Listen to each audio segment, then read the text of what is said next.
Lagu-lagu himne GKI, masa keren sih? Lagunya gitu-gitu aja. Musiknya membosankan, bikin ngantuk. Liriknya juga kelihatannya sudah nggak terlalu relevan dengan zaman sekarang. Sering nggak dengar pernyataan seperti itu? Shalom keluarga damai, kita berjumpa kembali di dalam Sapaan Damai Sejahtera, Samas hari ini. Mari, sebelum bersama-sama kita merenungkan firman Tuhan, kita bersatu hati, kita berdoa. Selamat pagi Tuhan, puji syukur kami naikkan kehadirat-Mu di tahta-Mu yang maha suci. Tuhan, pada pagi hari ini kami akan merenungkan dan kami akan bersama-sama belajar mengenai kebenaran firman Tuhan dan akan merenungkan beberapa pokok-pokok yang akan kami renungkan bersama pada pagi hari ini lewat renungan ini Tuhan. Kiranya apa yang menjadi refleksi kehidupan kami lewat lagu-lagu rohani yang kami dengarkan dan apa yang kami konsumsi setiap hari itu semuanya boleh memuliakan nama-Mu saja Tuhan. Berbicaralah Tuhan lewat renungan yang akan bersama-sama kami renungkan pada pagi hari ini. Hanya di dalam nama-Mu Tuhan kami Yesus Kristus kami berdoa dan mengucap syukur. Haleluya. Amin. Sebagian besar dari kita mungkin merasa kalau lagu-lagu himne GKI itu kok membosankan ya. Musiknya datar, liriknya pendek, dan gak reflektif. Beda sekali dengan lagu kontemporer yang sering dinyanyikan atau sering kita dengar sehari-hari, entah lewat YouTube atau lewat channel yang lainnya.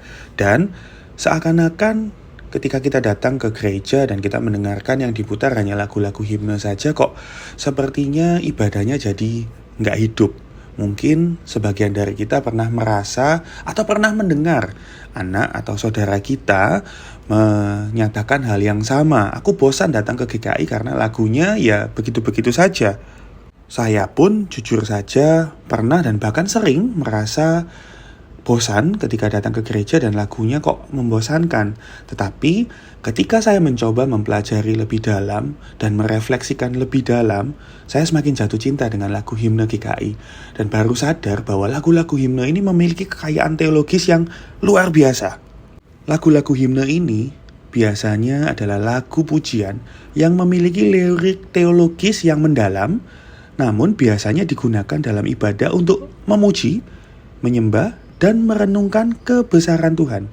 Lagu-lagu ini seringkali ditulis dengan struktur musik yang memang sederhana, namun megah, memudahkan jemaat untuk bernyanyi bersama. Ada beberapa poin yang bisa saya pelajari dan saya dapatkan dari lagu-lagu himne ini. Yang pertama, lagu ini berisi dan full memuji dan memuliakan Tuhan. Himne digunakan untuk memuji kebesaran, kemuliaan, dan kasih Tuhan.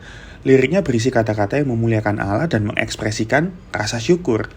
Lalu, dengan menyanyikan lagu himne, setidaknya kita juga mendapatkan pengajaran teologis. Lirik himne sering memuat ajaran-ajaran penting loh dalam iman Kristen, seperti kasih Allah, penebusan melalui Yesus Kristus, dan karya Roh Kudus. Dan yang ketiga, lagu-lagu himne ini juga sangat menguatkan iman. Himne dapat berfungsi sebagai sarana untuk memperkuat iman, terutama di saat jemaat mengalami tantangan atau kesulitan. Liriknya itu penuh harapan dan keyakinan, dan dapat menginspirasi serta memberikan ketenangan. Lalu selanjutnya, kita juga dapat melakukan doa dan penyembahan lewat lagu himne. Beberapa himne berfungsi sebagai doa yang dinyanyikan, di mana kita dapat mengekspresikan kerinduan, penyesalan, dan permohonan kepada Tuhan.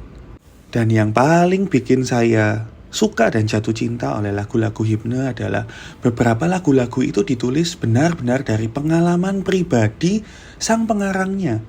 Entah itu berupa kedekatan pribadi dengan Tuhan atau ditulis setelah mengalami peristiwa-peristiwa yang besar yang Tuhan izinkan terjadi di dalam hidupnya.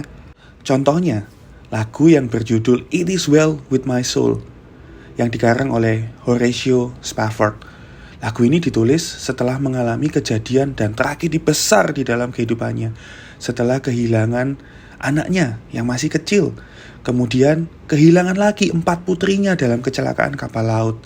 Meskipun dilanda kesedihan yang mendalam, beliau menulis lirik himne ini sebagai ungkapan iman dan kedamaian yang ia rasakan, bahkan di tengah penderitaan. Dan ini menegaskan keyakinannya bahwa segala sesuatu akan baik-baik saja di dalam Tuhan. Satu lagi contohnya, Bapak Ibu pasti tahu lagu Amazing Grace yang ditulis oleh John Newton.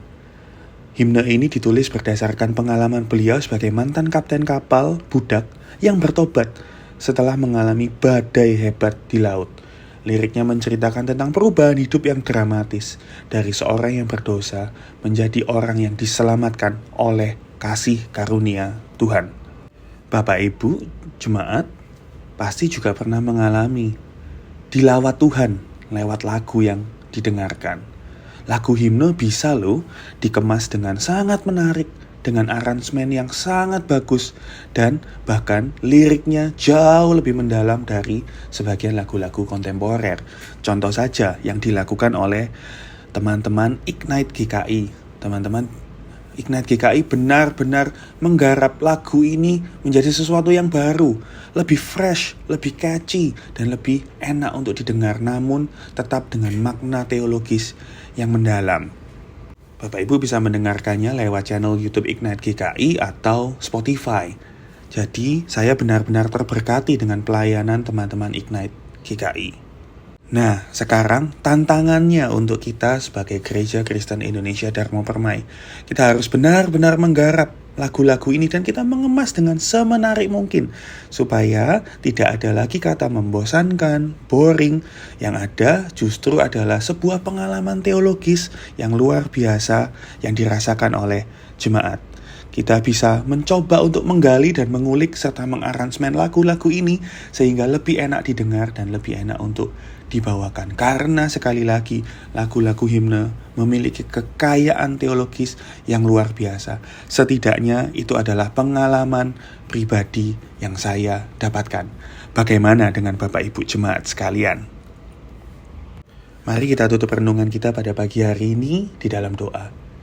Kembali kami datang ke hadirat-Mu Tuhan. Kami sudah merenungkan, kami sudah merefleksikan bahwa ada begitu kekayaan teologi yang luar biasa dari lagu-lagu GKI yang kami dengarkan dan kami nyanyikan di gereja. Tuhan, kiranya kami semakin diberkati dengan lagu-lagu ini. Ada pengalaman rohani yang kami dapatkan Tuhan, dan ada kedekatan antara kami dengan Engkau Tuhan Sang Pencipta. Tuhan, renungan ini selesai, tapi kiranya renungan ini tertanam di setiap hati kami. Di dalam nama Tuhan Yesus kami telah berdoa dan mengucap syukur. Haleluya. Amin.